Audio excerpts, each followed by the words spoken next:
কে ওখানে? সঙ্গে সঙ্গে মশারির চালটা নড়ে উঠল। স্পষ্ট শুনতে পেলাম, ওরে ওরে, ওকে ভরপেট দুধ খাওয়া।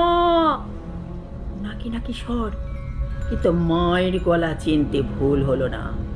বললাম, দুধ খাইয়েছি। তবে কাঁদি কেন? আমি কি করে বুঝবো? আমার হাড় জ্বালিয়ে ছাড়ছে। আহা আহা আহা, তুই ফিরে এসেছিস বলে আমি নিশ্চিন্ত। ওকে দেখিস, ওকে দেখিস রে মা। তারপর তারপর মা চলে গেল। সেটা বুঝতে পারলাম, বোটকা গন্ধটাও উধাও হয়ে গেল। আমি বড় পিসিমার গল্প